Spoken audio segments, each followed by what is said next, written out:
오늘은 복음의 진리와 아름다움에 눈뜨는 길. 여러분, 하나님은 아름다우신 분이셔요. 그분의 세계가 온전하기 때문에 경이로운 세계입니다. 그래서 하나님이 우리에게 주신 복음은 아름다운 세계예요. 그래서 그것에 눈뜨는 길이 무엇인가? 그분의 진리와 그분의 세계의 아름다움에 눈뜨는 길이 어떻게 되는 것인가?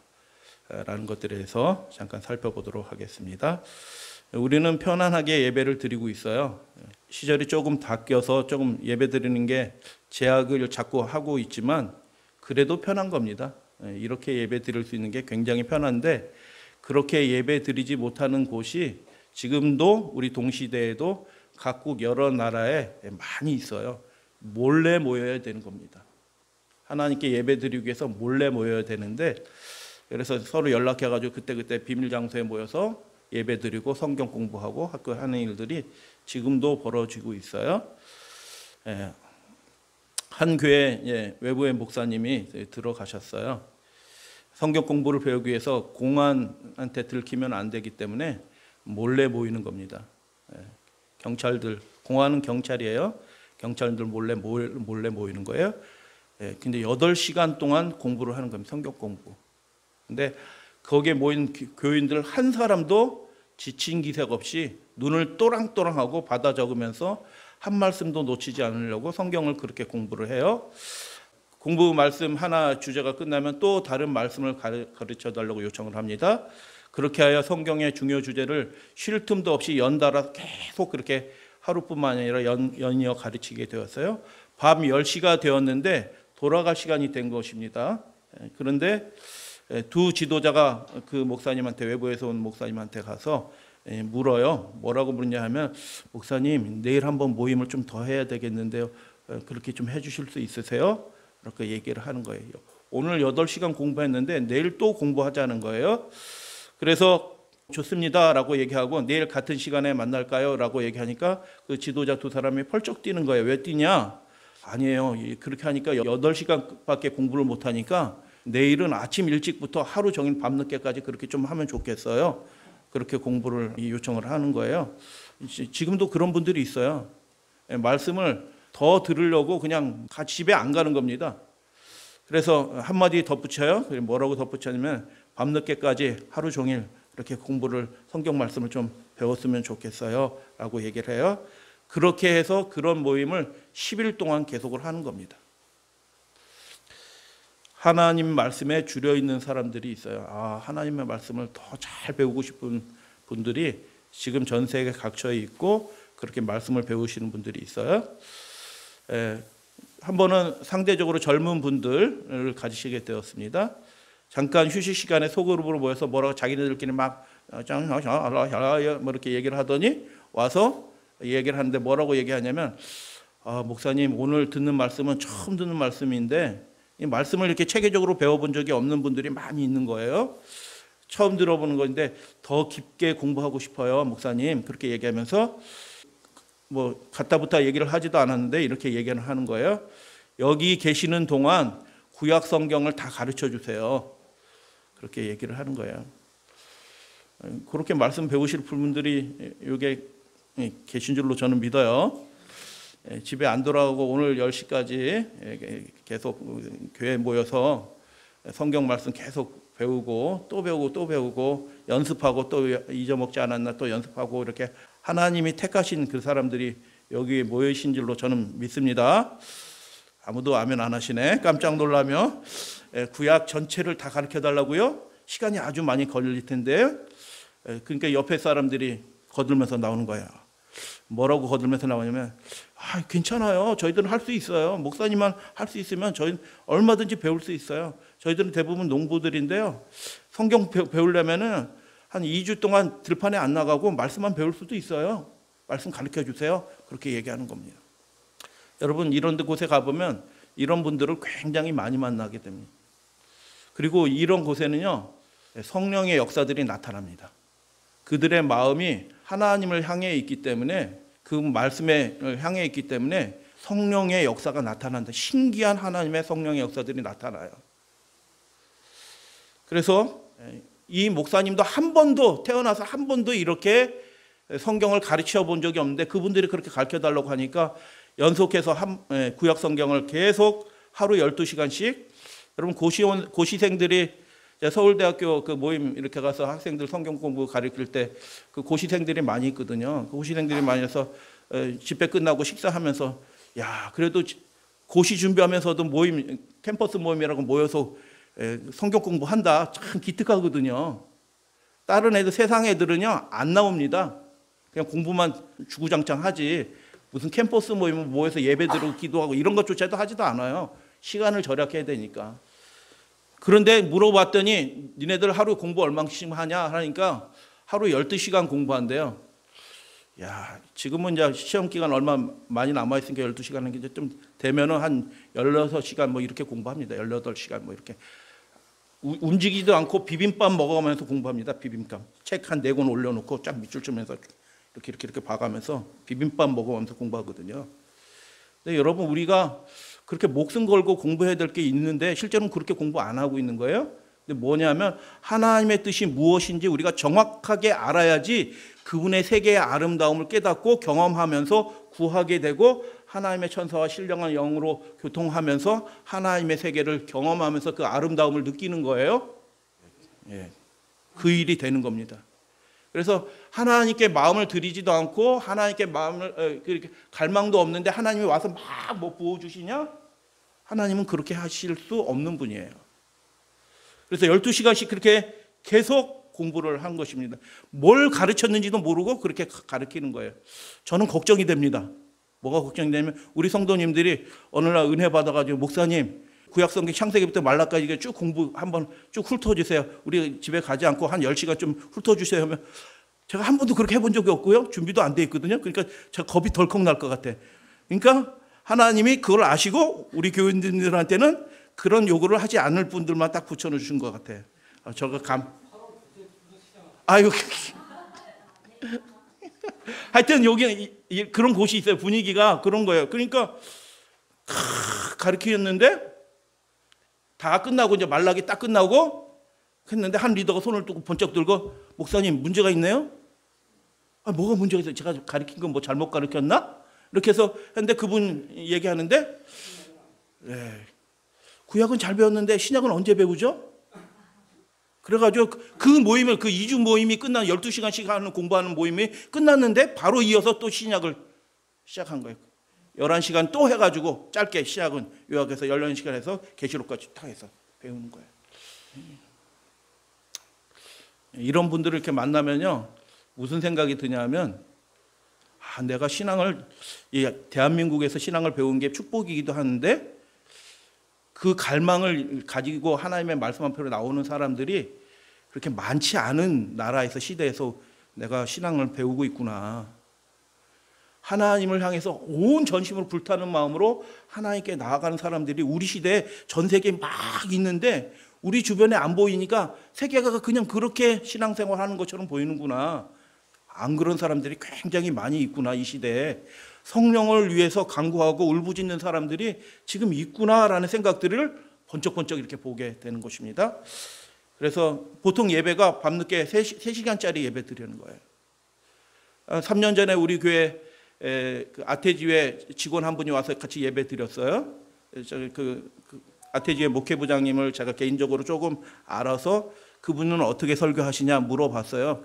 그분이 설교를 하는데 영어로 설교하잖아요. 그 한국 직원도 있는데 영어로 설교 통역도 없이 하는데 1시간 반을 설교하신대요. 그래가지고 12시 딱 끝났는데도 예배 안 끝나고 1시 반까지 설교를 그냥 쭉 하신대요. 그리고 제가 그 얘기를 듣고 뭐라고 말씀하셨냐면 우리 한국에서 제일 먼저 성령 내릴 곳은 저쪽 일산 아태주에다 제가 그렇게 얘기했습니다. 그렇게 예배드리지 않는 분들이 많이 있다. 전 세계에. 한번 모이면 모이기도 힘든데 연락해서 비밀스럽게 모여서 3시간 동안 간절하게 예배 드리는 곳입니다. 어두운 색 옷을 입고 목사님이에요. 변장해서 가는 거예요. 외국인이 저 사람이 희한한 사람 왔다 하면 소문나서 공안에 신고하면 걸리니까 다 숨겨서 해서 가가지고 예배가 있는 마을로 가서 한 사람이 나와서 인도하는데 점점 가다 보니까 사람들이 점점 많아지고 걸어가는 소리가 들리고 한 집에 딱 들어가는데 사람들이 빼곡하게 모여 있는 겁니다. 말씀 배우려고 아이들로부터 70대 노인대까지 그야말로 남녀노소가 무릎에 성경을 탁 자기 성경을 보물처럼 가지고 탁 해서 노트 한 권 탁 가지고 탁 이렇게 공부하려고 준비하고 있는 거예요. 천장 한복판에 백열전구가 달려 있대요. 음향장치도 없어요. 찬양팀도 없고 기타도 없고 주보도 없고 아무것도 없어요. 푹신한 의자도 없어요. 난방장치도 당연히 없어요. 근데 다만 있는 게 하나 있네요. 그게 뭐냐면 하나님의 백성들이 거기에 있었다라고 그 목사님이 기록을 한 것입니다. 그곳에 하나님의 말씀이 있었다. 우간다 무세베니 대통령 뭐 지금은 아닌 것 같아요. 그때 제가 이 기사를 볼 때 대통령 우간다 이 대통령이 있는데 우간다 대통령이 반동성애법을 제정했어요. 반동성애법. 나라 망합니다.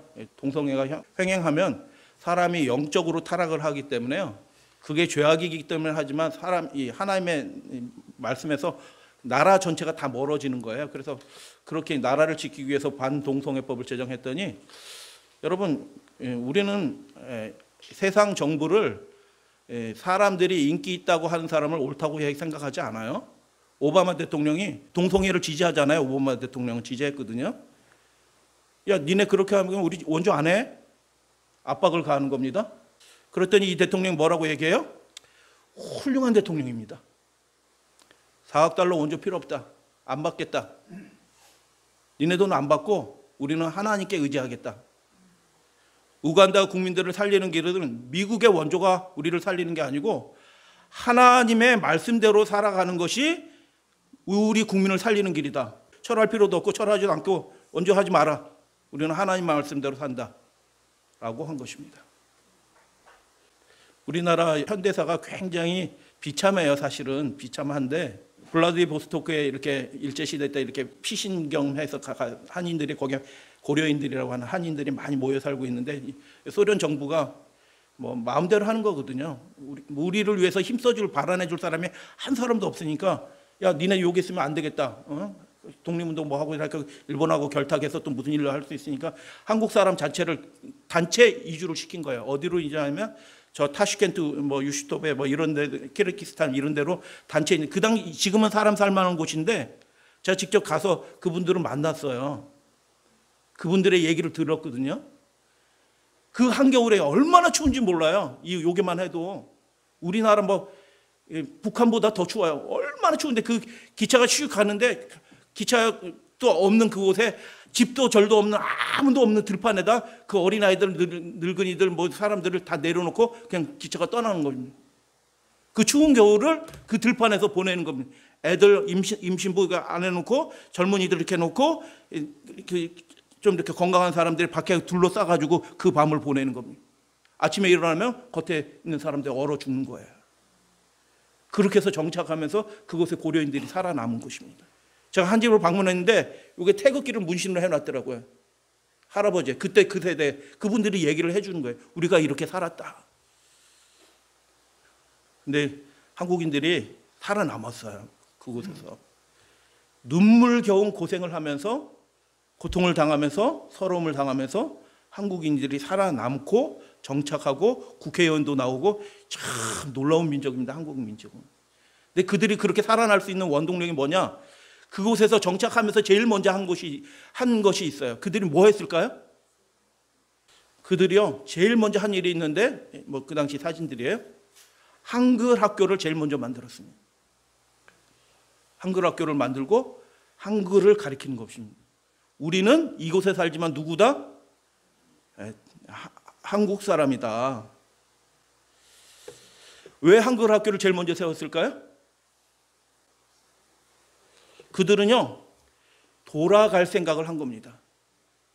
그곳에 우리가 지금 여기에 쫓겨나와서 강제이주당해서 꼼짝달싹 못하고 시키는 대로 하고 오면서 우리가 이 처참하고 힘든 삶을 살고 있지만 아무도 도와주지 않고 있지만 땅 파가지고 겨울을 보내는 거거든요. 그래가지고 다음 날은 그렇게 해서 지푸라기 덮고 이렇게 겨울을 보내는데 그 사람들이 그래서 한국말을 가르쳐서 3세대들도 한국말을 할 줄 알아요.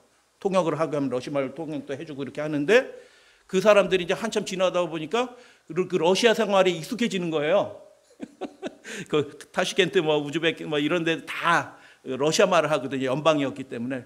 근데 그 사람들이 고백하는 거예요. 뭐라고 고백해요?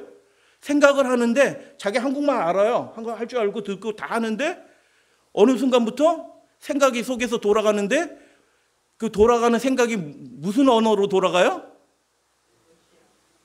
생각을 한국말로 생각하는 게 아니고 거기에 오래 살다 보니까 러시아 말로 생각하고 있다는 자기를 발견하고 껍데기는 한국 사람인데 속은 영은 어떻게 된 거예요? 러시아의 영이 이렇게 들어오는 거예요. 그래서 그들이 깜짝 놀랐다. 내가 놀랐다 하는 얘기를 인터뷰를 들어본 적이 있어요.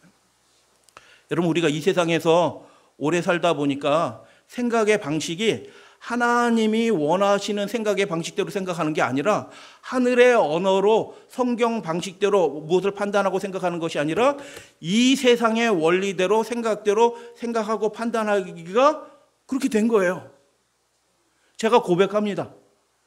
제가 50평생 이상 살면서 그렇게 살아왔으니까 하나님의 뜻에 순종하면서 얻는 그 신령한 기쁨이 뭔지 제가 요만큼 경험한 거예요. 이 세상에서 하나님의 뜻을 50년 동안 계속 구하면서 그렇게 살면은 하나님의 세계가 그 아름다운 것들이 너무너무 아름답거든요 하면서 그것을 보여드려야 되는데 저조차도 어떻게 해요? 이 세상에 살면서 바벨론에서 살아가면서 바벨론의 생각과 방식대로 경쟁하면서 막 이렇게 살다 보니까 내 속에서 생각의 작동 방식이 하늘의 방식으로 작동되는 게 아니라 어떻게 작동이 돼요? 부지불식간에 하나님을 믿고 사랑하고 예수님 감사하고 아멘 하는데도 생각의 방식들은 일상생활에 하는 거 보면 꼭 바벨론 사람처럼 생각하고 판단하고 그렇게 하기 쉬울 수도 있다.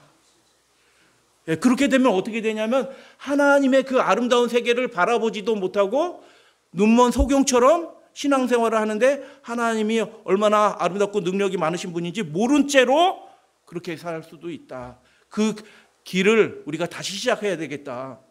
우리는 이 세상에서 영원히 살 사람이 아니라 다시 우리의 본향인 하나님 아버지가 계신 하늘 본향으로 돌아갈 사람이에요. 그 하늘 언어를 회복해야 될 사람이에요. 할렐루야 아멘. 그럴 때 우리 생각 자체가 우리 내면의 세계가 하나님의 말씀으로 움직여지는 생각이 되는 그런 사람으로 우리가 회복이 되어야겠다. 그런데 그런 사람들이 지금 이 마지막 시대 세계 도처에 준비되고 있다. 하루 예배 시간 기본 3시간, 10시간, 12시간도 16 예배 드리는 분들도 있다. 라는 것입니다. 근데 그런 곳은 제가 얘기를 이렇게 선교지 얘기 들으면 그런 곳이면은 아무리 무슬림이 방해하고 핍박을 하고 뭐 해도요. 그런 성도들이 있는 곳은 말씀이 있는 곳은 부흥하더라고요. 성령이 역사하시더라고요. 그래서 복음의 진리와 아름다움에 우리가 명확하게 바라보면서 눈 떠야겠다. 그래서 다시 시작해야 될 부분들은 다시 시작해야겠다. 그래서 복음은 하나님이 어떠한 분이신지 정확하게 깨닫는 것에서 시작이 된다. 두 번째, 우리가 지금 어떤 형편에 있는가, 우리가 어떤 시대에 살아가고 있는가라는 것들을 우리가 스스로 자각을 해야지 하나님께 구할 것은 구하고 하나님 앞에 엎드리면서 하나님 앞에 겸비하게 하나님의 도우심을 구하는 사람이 되면서 하나님의 도우시는 그 복음의 은혜들을 그 아름다운 세계들을 경험하면서 알게 될 것이다. 그래서 두 가지가 필요하네요. 하나님이 정말 어떤 분이신가. 교회에서 가르치는 하나님이 내가 알아왔던 하나님이 진짜 그 성경에서 말씀하시는 하나님인가. 두 번째, 우리가 지금 어떤 형편에 있는가. 첫 번째, 성경이 말하는 하나님이 어떤 분인지 함께 살펴보도록 하겠습니다. 다 같이 하박국 1장 13절 말씀 같이 읽도록 하겠습니다. 시작. 주께서는 눈이 정결하심으로 악을 참아 보지 못하시며 패역을 참아 보지 못하시거늘. 여러분 하나님을 그냥 사랑하시는 분, 아이고 잘 왔니? 잘 환영한다. 잘 왔어. 막 이렇게 하시는 분, 탕자의 얘기만 생각해서 그렇게 생각하시는 분인데 탕자의 얘기 핵심은 자세히 보면 그런 얘기가 아니에요. 하나님은 본능적으로 거룩하신 분이기 때문에 악을 보면 악을 없애기 위해서 하나님의 거룩한 그 분노가 확 나가시는 분이에요. 그 악을 없애려고 하나님의 본능이 거룩한 본성이 움직이신 분이에요. 그래서 우리의 삶에 악과 패역이 남아있으면 하나님의 진노의 대상이 되는 거예요. 그래서 악과 폐역의 문제는 뭐냐? 그 하나님의 아름다운 세계를 악과 폐역, 해결하지 않는 죄가 문제 때문에 하나님의 그 아름다운 세계를 경험하지 못하는 거예요. 불순종함으로. 시편 5편에 보면 이런 말씀이 있어요. 하나님은 모든 행악자를 뭐 하신다? 미워하신다고 말씀하셨어요. 사랑하시는데 미워하시는 거예요. 그 말씀도 맞아요. 그런데 우리 인간처럼 그런 분은 아니시다. 행악자를 미워하신대요. 그래서 그 악의 문제, 죄의 문제가 우리 삶 속에 해결되는 그 분명한 세계를 우리가 들어가면서 경험하면서 하나님의 아름다움을 경험하는 거예요. 아들을 믿는 자에게는 영생이 있고, 할렐루야 아멘. 아들을 순종하지 아니하는 자는 영생을 보지 못했고. 여러분, 믿는 자는 다 구원받아요 이렇게 얘기하는데 그 말씀을 잘 이해해야 돼요. 예수님이 뭐라고 말씀하셨어요? 아들을 순종하는 게 그게 믿음이다라고 말씀하신 거예요. 우리의 삶이 하나님 아버지의 그 말씀에 완전히 굴복되고 온전히 순종하는 그 상태가 믿는 거예요. 인정해 주는 것이 믿는 게 아니라니까요.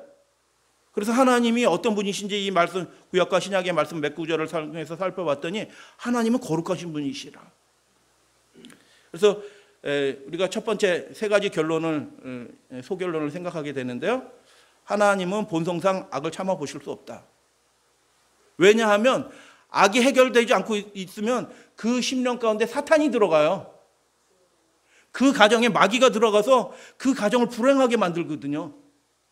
이상하게 고통스러운 일이 막 생겨요. 근데 자기가 왜 고통받는지도 모르는데 자기가 버리지 않은 악 때문에, 불순종 때문에 자기 자녀들이, 자기 부인이, 그리고 내가 고통받는데도 자기가 왜 고통받는지, 왜 이런 일이 생기지? 이렇게 얘기하는데 그 가정에 해결되지 않는 악들, 불순종들이 여전히 남아있기 때문에 마귀가 마음대로 들락날락하면서 그 비참한 일들이 생겨나는 것입니다. 하나님은 본성상 악을 참아 보실 수 없다. 하나님은 바뀌지 않으셔요. 근데 누가 바뀌어야 돼요? 우리가 바뀌어야 되는 것입니다. 근데 바뀌는 그것도 하나님이 도와주시기 때문에 거예요. 할렐루야 아멘. 그래서 복음이에요. 우리 네가 바꿔오고 와라 이런 게 아니고 내가 도와줄게 라는 것입니다.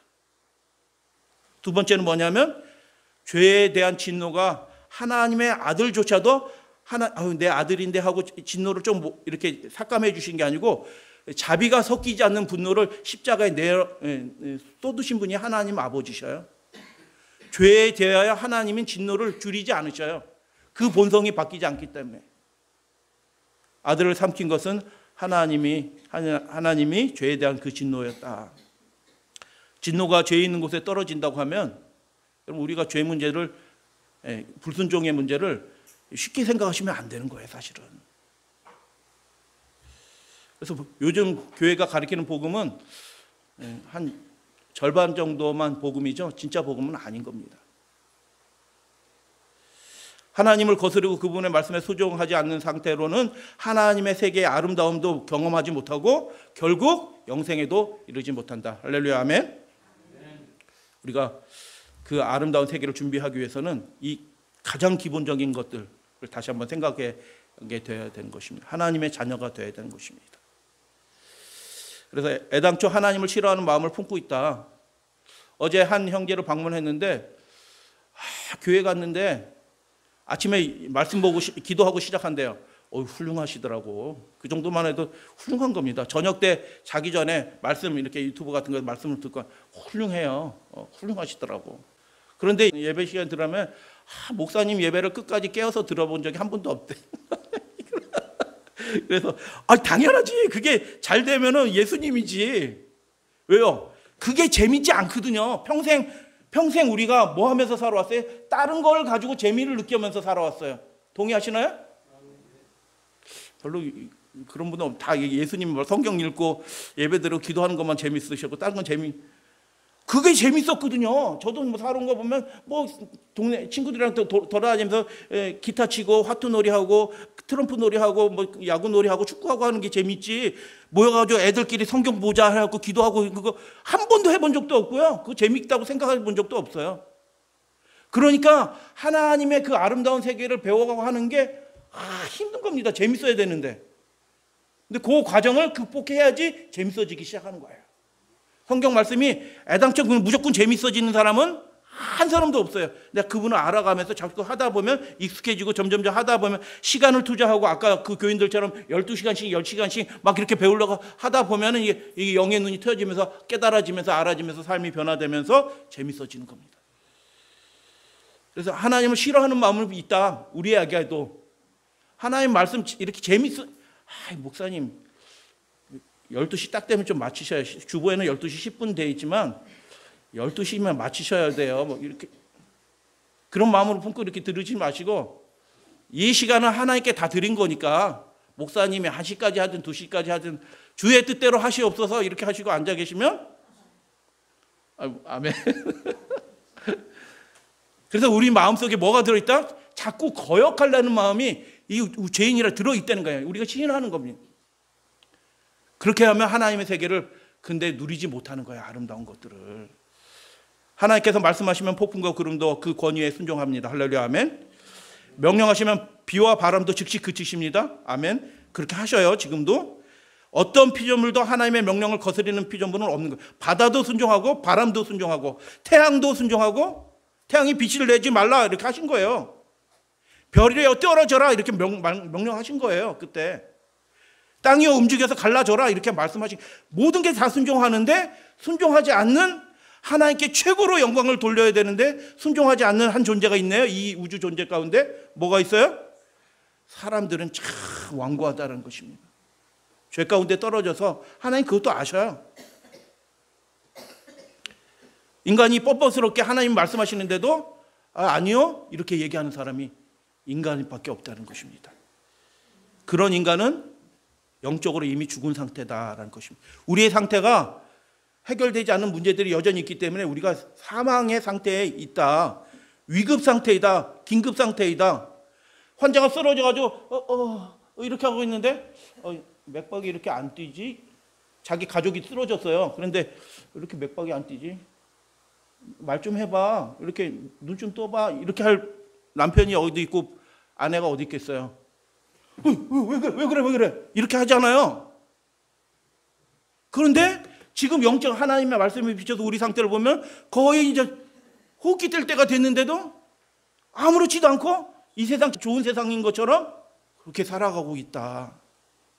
인간의 실상을 어떤지 하나님의 말씀을 함께 살펴볼게요. 예수님이 요한복음 8장에서 이렇게 말씀하셨어요. 다 같이 봉독합니다. 진실로 시작. 진실로 진실로 너희에게 이르노니 죄를 범하는 자마다 죄의 종이. 우리가 자꾸 실수하잖아요. 하나님의 말씀이 불순종하잖아요. 왜 그렇게 되냐면 우리 속에 아직 우리가 하나님께 완전히 굴복할 줄은 모르는 거예요. 하나님께 완전히 굴복하면 그 문제가 해결이 돼요. 하나님의 영으로 해결이 되거든요. 계속 불순종한다. 계속 이렇게 죄를 범한다, 실수한다. 이게 무슨 뜻이냐면 하나님을 전적으로 의지하는 방법을 아직까지 모르는 거예요. 그 사람이. 여러분, 제가 어제 그 형제 만나면서도 제가 고백했어요. 제가 나이도 많고 교회도 더 많이 다녔고 이렇게 했지만 목사이지만 나도 50평생 이상을 내가 생각하고 내가 판단한 대로 그렇게 살아왔다. 하나님 말씀에 순종하면서 주님의 뜻이 무엇이니까 물으면서 그렇게 50평생을 살아온 게 아니고 내가 어떻게 할까 하면서 내 생각에 의지해서 내가 판단하고 내가 결정하고 그렇게 살아왔다. 그러니까 실수하고 잘못하고 넘어지고 그렇게 해왔다. 하나님을 의지할 줄 모른다. 그 방법을 내가 배워본 적이 없다. 그래서 위기의 순간이 딱 되면 하나님 의지하지 않고 어떻게 해요? 내가 어떻게 할까? 이렇게 한다. 내 머리가 돌아간다. 그래서 죄를 범하고 실수하고 넘어진다. 여러분, 우리가 뭘 해도 상관없어요. 그 형제는 식당을 시작했어요. 요리를 잘 하시더라고. 식당을 시작했는데 식당을 하든 사업을 하든 뭘 하든 우리가 무슨 일 해도 상관없어요. 이 세상에서. 하나님은 저를 인도하셔가지고 회사에 다니던 저를 끄집어내가지고 결국 이렇게 하고 지금 이 자리에 서게 했지만 이 일도 영원한 일이 아니에요. 저에게. 하늘나라에서는 다른 일을 하지 우리가. 우리가 무엇이 되든 우리가 배워야 될 가장 중요한 게 있는데 하나님을 온전히 의지하는 방법을 그 일을 통해서 그 길을 가면서 배워야 되는 것입니다. 그렇게 할 때 그 개인이 하나님의 세계의 아름다움, 복음의 진리의 아름다움을 발견하고 겪으면서 신나고 재밌게 되면서 신앙을 더 열심히 하게 돼서 결국 마귀를 온전히 이기게 되는 하나님의 능력이 통로가 되는 거예요. 우리 실상을 인정을 해야 되는 거예요. 하나님, 제가 예수님을 전적으로 의지해 본 적이 없어요. 어떻게 하는지도 사실 모르겠더라고요. 그 형제가 그렇게 얘기를 하더라고요. 그래서 나도 그런데 어떻게 똑같습니까? 제가 그랬어요. 우리가 그 문제가 해결이 안 됐기 때문에 자꾸 죄를 범하는 겁니다. 가족이 불행해지는데도 그걸 포기하지 못하는 거예요. 그들로 깨어 마귀의 얼음에서 마귀가 이렇게 더 씌워놓은 거거든요. 근데도 그게 편해. 마귀가 이렇게 더 씌워나오고 이렇게 올가미에 갇혀서 파닥파닥 하고 있는데 그게 편한 거예요. 죄인이라서. 총명이 얻어지고, 총명을 영어로 뭐라고 그럴까요? 총명? 영어를 읽어보시면 understanding으로 돼 있어요. understanding. 깨달음이 없어. 깨달음이. 그 하나님의 세계가, 그 강렬한 하나님의 빛이 이 마음에 임하면 자각이 되고 깨달아내는데 그 세계를 갈망하지 않고 바라보지도 않으니까 깨달음이 없어지면서 점점 어두워지고 무지함에 떨어지고 마음은 어떻게 돼요? 불순종하게 계속 살아가는데도 그게 뭐 괜찮은 것처럼 해서 마음이 굳어져요. 결국 결과는 뭐예요? 생명에서 떠나 있는 겁니다. 교회는 다니고 교족부에는 들어가 있는데 생명은 없어요. 우리가 이 모습이 우리의 모습이다라는 것입니다. 우리가 철저하게 그래서 다시 하나님의 세계를 향해서 다시 한번 마음의 허리띠를 동이고 믿음의 허리띠를 동이고 다시 출발해야 된다. 이 세상 신이, 이거 굉장히 중요한 말씀이에요. 고린도후서 4장 4절. 이 세상의 신이 누구예요? 마귀 사탄이에요? 믿지 아니하는 자들의 마음을 어떻게 한다고요? 우리는 믿잖아요. 믿는데 예수님이 말씀하신 그 믿음과는 좀 다른 믿음이에요. 온전히 굴복한 믿음이 아니에요. 거듭난 믿음은 아니에요. 배워가는 믿음이 훌륭한 거예요. 그런데 이게 해결되지 않았기 때문에 계속 실수하고 무지함에 떨어지고 마음은 굳어지고 생명에서 떠나 있는데도 아름다움을 보지도 못하고 그냥 신앙생활을 억지로 목사님이 뭐 하라고 하니까 간신히 따라는 하는데 자꾸 시키면 저는 딴 교회 갈 거예요. 많이 본 분들 많이 봐요. 모태교인도 그런 사람도 있고요. 뭐 집사고 장로인데도 그런 분들을 많이 봤습니다. 그냥 그 다음부터는요. 저도 그랬기 때문에 긍휼한 마음이 있어요. 저도 그랬거든요. 똑같이. 마음을 혼미하게 하여 그리스도의 영광의 복음의 광채가 그 아름다운 세계를 비춰서 보게 하는데 그걸 다 가려서 못 보게 한다는 거예요. 누가 그렇게 한다고요? 마귀 사탄이 그렇게 한다니까요. 하나님의 세계 아름다움을 모르게 하는 거예요. 무지하게 하는 거예요. 마음이 굳어지게 한다. 그럼 질문 하나 드릴게요. 그 세상 신이 마음 속에 어떻게 들어오는 거예요, 도대체? 마음을 열어놨기 때문에 들어가는 겁니다. 마귀가 들어오도록 문을 열어놨어요. 닫아놔야 되거든요. 못 들어오게. 말씀으로 딱 지켜서 말씀대로 하나님의 계명과 말씀으로 딱 지켜서 못 들어오게 딱 막아놔야 되는데 이건 괜찮지. 뭐 이렇게 해도 내가 예수님 사랑하고 잘 믿는 거 한쪽 문 열어놨어요. 그쪽으로 마귀가 들락날락 하는 겁니다. 여러분 그래서 안식일 날은 우리 가운데는 거의 그런 분이 없는데요. 안식일 날은 핸드폰 보고 딱 이거 이렇게 해서 딴 거 보지 마세요. 마귀가 들어온다니까요. 문 열어놓는 거예요. TV 앞에서 TV를 안식일 했는데 금요일 됐는데도 TV에 틀어놓고 뉴스가 지진 무슨 일이 났네 하고 저한테 친절하게 자꾸 알려주시려고 그러는데 안 알려주셔도 돼요. 전 관심 없어요. 거기 무슨 일이 세상에 벌어지는지. 그래갖고 비가 오고 뭐 한데 그 목사님 그 얘기 들어보셨어요? 거기 누가 했는데 수희 아저씨가 이렇게 했는데 누가 젊은 사람이 그 사람 죽였대. 그 얘기 들어보시래. 안 얘기해 주셔도 되거든요. 그래요?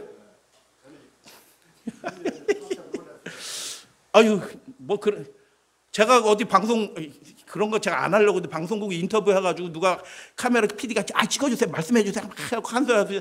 이거 맛있어요. 이렇게 방송이 나간 적이 있어요. 그 방송이 금요일 날 저녁 11시에 하는 방송이에요. 금요일 날 저녁 11시인데 다음날 와가지고 목사님 TV에 나왔어요. 이렇게 얘기하는 거예요. 제가 기뻐요, 안 기뻐요? 그것도 학생이 그 시간까지 11시 반까지 뭐 하면서 안 자고 성경 공부하고 과정 공부한 게 아니고 그 아이들이 가정에서 TV를 틀어놓고 있는 거예요. 아무도 제지하지 않고. 지도. 그러니까 마귀가 그 집에 들어온다니까요. 들락날락해서 마귀 원하는 대로 하는 겁니다. 그 집 아이가 큰 시험에 빠집니다. 결국 부모가 절망하는 일을 해요. 아이들이. 우리 힘으로 자녀들을 못 지킨다니까요. 내 생각으로 내 자신도 못 지켜요. 아예 마귀가 들어오지 못하도록 어떻게 해요? 탁 할 생각을 하고 우리의 믿음을 다 주님께 드리게 될 때 하나님의 거룩한 세계가 비춰오는 겁니다. 아, 하나님이 나를 이렇게 인도해 주시는구나. 할렐루야, 아멘.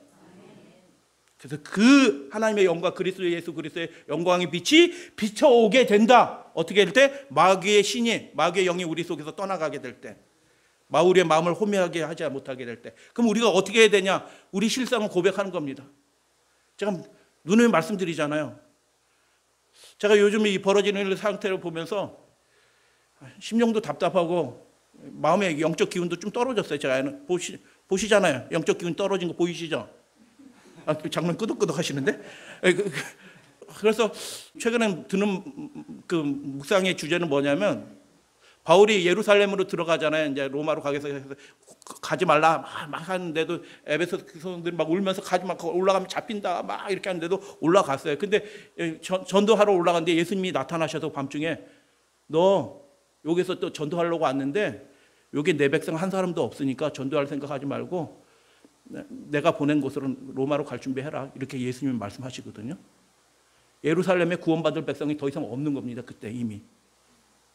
하나님, 제가 열심히 하면, 제가 그 생각은 가지고요, 제가 주님께 열심히 우리 마음을 다 드리고 그렇게 하면 하나님도 지금 저에게 야, 여기 이 동네에서 이제 할 사람 없거든?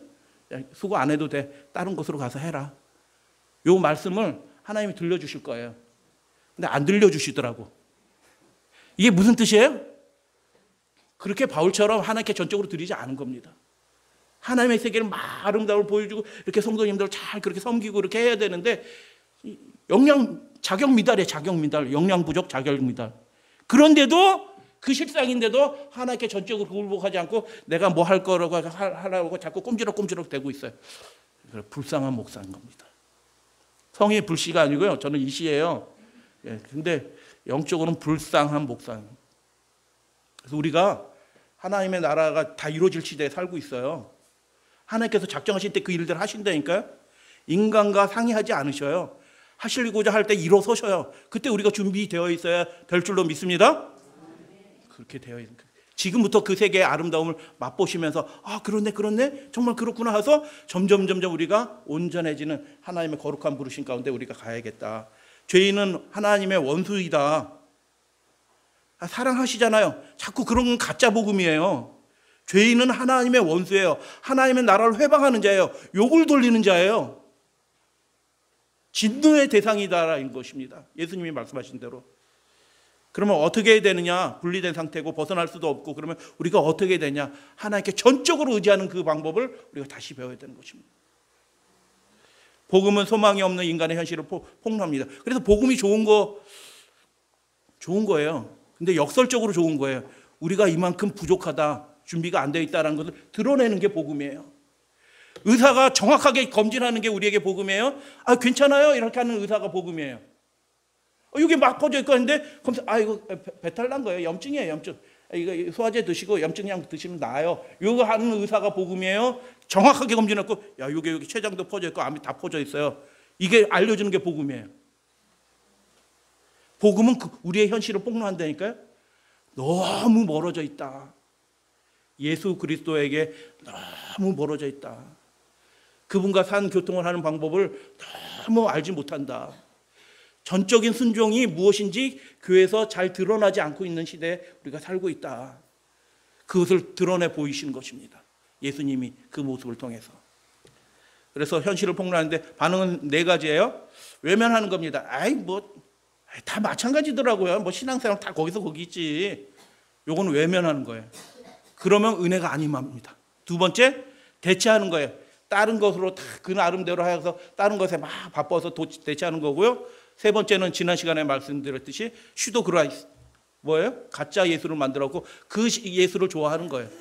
성경의 예수가 아니고 가짜 예수를 믿으면서 그 신앙에 그냥 만족해버리고 마는 겁니다. 근데 우리는 어떻게 해야 되냐요? 예수와 합하여 죽고 예수와 합하여 사는 그 진짜 믿음을 우리가 준비해야 될 때가 다 되었다. 그래서 진노의 대상입니다. 하나님의 진노는 피할 길이 없는 것입니다. 하나님 앞에 스스로 나아갈 수도 없어요. 그리고 우리가 아무리 그럴듯하게 흉내내고 해도 하나님이 주시는 그 진짜 구원을 우리가 가장할 수가 없어요. 흉내낼 수가 없어요. 진짜 구원에는 기쁨이 있거든요. 아름다움이 있거든요. 그 사람을 꼽히게 하거든요, 인생을. 그렇기 때문에 우리가 그것을 온전하게 경험하지 못하는 우리 상태가 계속되지 않도록 우리가 거룩한 결단을 하고 하나님 앞에 예수님이 필요합니다라고 예수님 앞에 나아가시는 저와 여러분들 되시기를 주님의 이름으로 축복합니다. 예, 하나님의 진면목을 우리가 잘 하는 말씀을 통해서 배워야 되는 겁니다. 우리의 현재 실상을 우리가 잘 깨달아야 되는 것입니다. 근데 스스로 깨닫지 않아요. 말씀을 자꾸 듣고 보다 보면 깨달아진다니까요. 그러니까 말씀 없이 이 일이 안 이루어져요.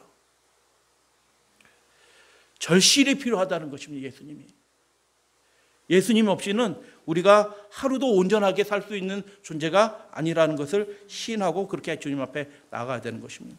그래서 십자가를 다시 한번 생각하게 보면 십자가는 사랑의 상징이 아니고 하나님의 진노의 표징이에요.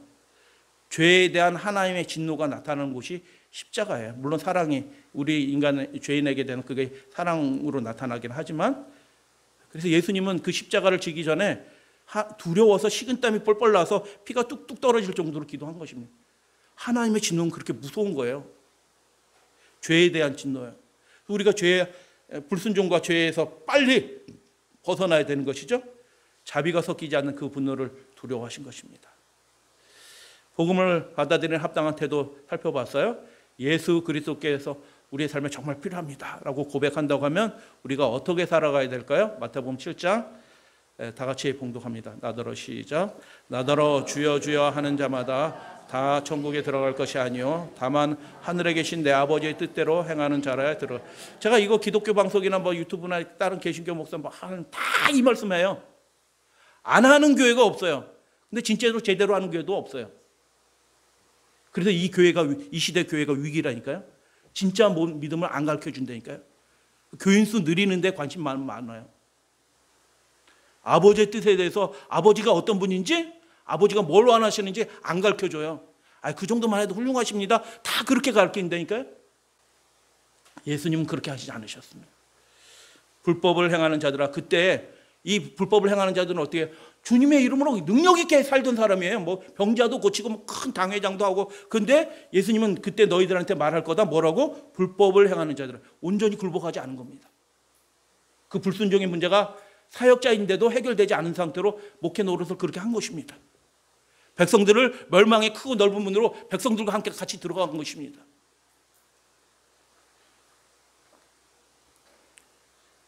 그래서 복음을 받아 그 아름다운 세계를 경험하기 위해서는 우리 자신을 조건 없이 하나님 앞에 다 드리는, 내 스스로 사는 것이 아니구나, 사실 하나님께 다 맡깁니다 하고 하나님의 말씀대로 딱 서는 겁니다. 그게 기도예요. 기도 한 말씀 못해도 하나님의 말씀에 순종하겠습니다 하고 딱 서면 그게 기도라, 그게 예배라. 두 번째, 신실한 교인만 이걸 경험하는 게 아니라, 바울 같은 사람만 경험하는 게 아니라 그리스도이라면 마땅히 다 그걸 경험하도록 하나님이 우리를 그렇게 초청하신다. 지적인 동의가 아니다. 하나님은 완전한 순종을 요구하신다. 제가 제일 찔리는 부분이 이 4번입니다. 이거 볼 때 이 말씀 이거 준비할 때 최소한 제가 한 10번 이상 보거든요. 자간도 봐요. 자간도 보고 이렇게 생각해서 글자 이렇게 달랑 맞추기 좀 이상하지 않고 그것까지 다 보기 때문에 10번 이상 봅니다. 10번 이상. 근데 제가 이렇게 준비하면서 찔리는 게 뭐예요? 최소한의 헌신을 하면서 엄청난 축복을 받기를 원하느냐? 하나님께 요만큼 들어놓고 하나님 만사형통하게 해주시옵소서, 주여 믿사옵니다. 근데 제가 그렇게 하나님께 요만큼 하면서 하나님 이 전을 하나님의 영광으로 가득하게 해주시옵소서. 네가 먼저 그렇게 해야 돼. 하나님 저한테 그렇게 말씀하시더라고요. 네가 먼저 영광으로 가득해야지. 네가 그렇게 안 하고 있으면서 무슨 영광으로 가득해. 최소한의 헌신을 하면서 축복은 엄청나게 받으려고 한다. 고개 끄덕거리신 분 3분 계시고 나머지는 안 그러시는 게 하나님께서는 요구하셔요. 이렇게 될 때 하나님이 그분의 아름다우심을 드러내시는 거예요. 미리 조금 맛보여 주실 수는 있어요. 그게 끝이 아니거든요. 진짜는 우리 다음에 있는 거거든요. 그렇기 때문에 하나님께서 이걸 요구하시는 이유가 뭐냐면 그분의 선하심과 아름다우심을 우리의 삶에 드러내시려고 하시는 거예요. 이게 해결돼야 되는 것입니다. 그래서 순종에는 뭐가 있어요? 거룩한 재미가 있습니다. 아, 재밌다. 야, 요거 재밌네. 아, 신나는데? 이렇게 되는 거예요. 여러분, 주보에 나와서 뭘 이렇게 요청하면요, 누군가 하겠지 이렇게 하지 마시고요. 아, 요건 내가 제일 먼저 해야겠다. 이렇게 좀 해주세요. 하나님이 살면서 웬만한 실수나 잘못들은 다 덮어주신다. 그건 맞거든요. 예수님께서 은혜로 덮어주셔요. 근데 계속 그렇게 살라고 덮어주시는 거 아니에요. 덮어주시는 이유가 뭐예요? 빨리 해결해라. 내가 가려놓고 있는데 빨리 너 해결해. 내가 도와줄게. 이렇게 하시는 거거든요. 덮은 채로 살라는 거 아니거든요.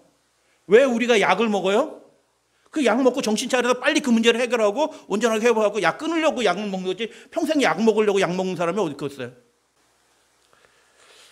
그렇게 생각하는 사람은 지금 신앙의 집을 모래 위에 짓고 있다. 전폭적으로 완전히 굴복하기를 하나님 기다리고 계신다.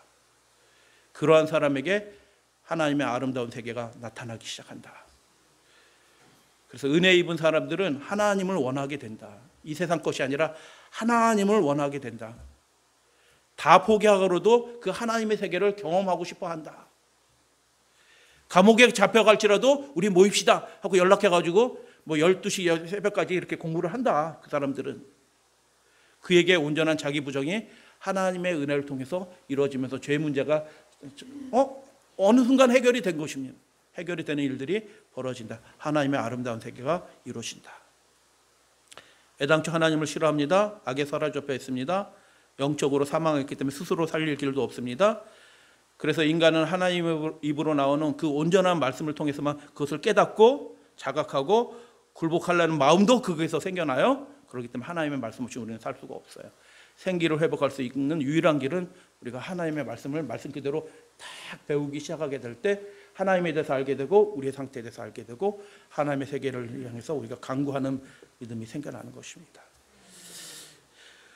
예수의 진리와 아름다움에 눈뜨기 시작하면서 우리가 벌어지는 일이 있어요. 그러니까 우리가 담배 끊고 교회에 올 필요는 없어요. 술 끊고 교회 올 필요도 없어요. 그냥 다 하시면서 오시면 되는 거예요. 할렐루야, 아멘. 그거 해결하면서 올라 생각하실 필요는 없어요. 그 있는 그대로 오시면 돼요. 그리고 하나님의 말씀을 자꾸 영으로 받게 되면은 어느 순간 살펴보니까 그 문제가 해결돼 있다. 그게 하나님의 은혜의 아름다운 세계예요. 내가 꿈에도 생각하지 않았던 문제들이 해결이 다 하나님이 해놓으신 거예요. 죄인이 죄를 싫어하게 됩니다. 이게 기적 아니에요? 죄인이 기뻐 순종하게 돼요. 하나님을. 기적이 벌어지는 거예요. 그 자그마한 기쁨을 이렇게 맛보게 해주셔요. 이렇게 우리가 주님 따라가다 보면요, 하나님이 주신 그 자그마한 기쁨들이 생긴다니까요. 그래서 힘을 얻고 더 얻어서 결국 예루살렘 그 높은 도성으로 우리가 나아가게 되는 거예요. 자녀들에게 왜 한글을 가르쳤다고요? 돌아가려고 가르친 겁니다. 그분들은 이제 다 잠드셨어요. 제가 갔을 때만 해도 벌써 한 15년 전이니까 다 잠드셨어요. 그 첫 세대들은 잠들었고, 우리도 돌아가야 되는 겁니다.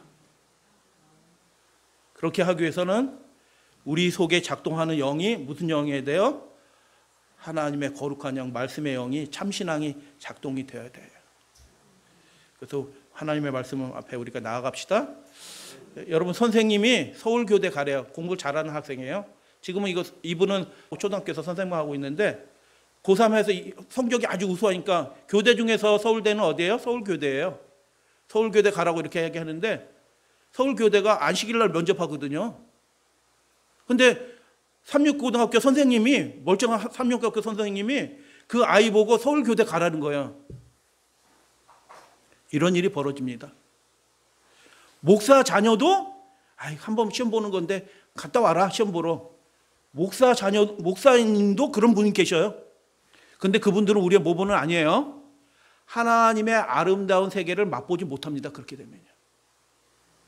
그러니까 이 학생이 선생님이 성적 1등급 나오고 점수 잘 나왔으니까 너 서울교대 가라 이렇게 얘기하는데 이 학생 그 선생님의 안내를 듣고 무슨 생각이 들겠어요? 아, 서울교대 가야 되나? 이 생각이 들어요? 아니요. 안 갑니다. 그리고 집에 와서 엄마한테 얘기하는데 선생님한테 실망했어요. 신앙대로 가르치지 않고 네 눈에 보이는 안목의 정욕대로 가라 이렇게 가르치는 겁니다.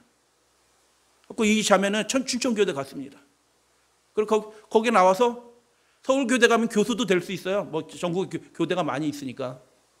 그거 다 포기하고 너 교사 되면 돼. 애당 조금대로. 춘천교대 저 멀리 가. 교통비 들어, 기숙사비 들어, 돈 많이 들어. 명성은 서울교대보다 확실히 떨어져. 상관없어요. 뭘 하든지 상관없어요. 우리가 배워야 될 건 뭐예요? 하나님께 온전히 순종하는 밥을 그걸 배우는 거예요. 어떤 길을 가든지 상관없다니까요. 이 형제는요 경희대 한의대 들어갔는데 자꾸 어떤 교수가 자꾸 안식일날 시험 문제 내고 그러니까 딴 날 보게 해주세요. 그때만 해도 뭐 지금도 그런 사람들 많지만 안 된다. 너 학교 다니려는지 네 마음대로 해. 그러니까 경희대 경희대 한의대 자퇴원서 내고 나와 버렸어요. 경희대 한의대 어쩔 때는 제 당시에는 서울대 의대보다 더 높을 때도 있었어요. 남들은 못 들어가서 안달인데 거기를 자기가 자퇴해서 나온다? 미친 거 아니에요? 그 시험 한번 보면 되지. 의사 되면 되지. 신앙 포기하는 것도 아닌데. 근데 자퇴하고 나와버린 겁니다. 자꾸 묻는 거예요. 왜 자퇴하냐? 너 왜 그러냐? 왜 그러냐? 근데 그 마음속에 뭐가 작동해요? 많이 있습니다. 서울대 의대 나왔어요. 의사시험 봐야 돼요. 의사시험 안 보고 딴 길로 갑니다. 왜요? 꼭 의사 돼서 하나님께 영광 돌릴 필요 없어요. 그 친구는 딴 데 유학 가가지고 그것을 공부하고 지금 지방 어디대 의대 교수하고 있어요. 의사 되는 게 우리 인생의 목표는 아니에요.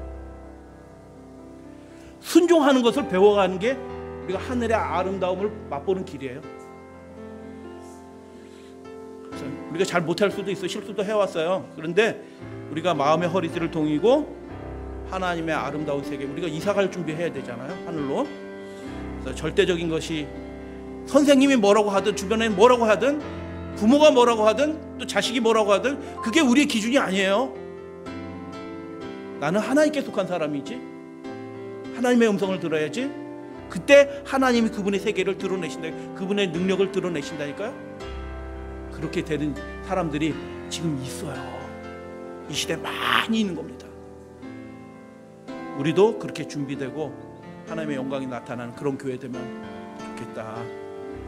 그래서 우리가 순종할 때 전폭적으로 굴복하게 될 때 비로소 하나님의 아름다운 세계가 그 진리가 보여지기 시작하고 작동하고 이 세상 귀신 악한 영인 우리 가정에서 우리 마음에서 도망간다.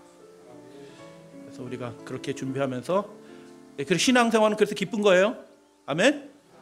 신난 거 재미난 거예요. 그렇게 예수님 의지하면서 주님의 재림을 영광 중에 맞이하시는 저와 여러분들 되시기를 주님의 이름으로 축복합니다.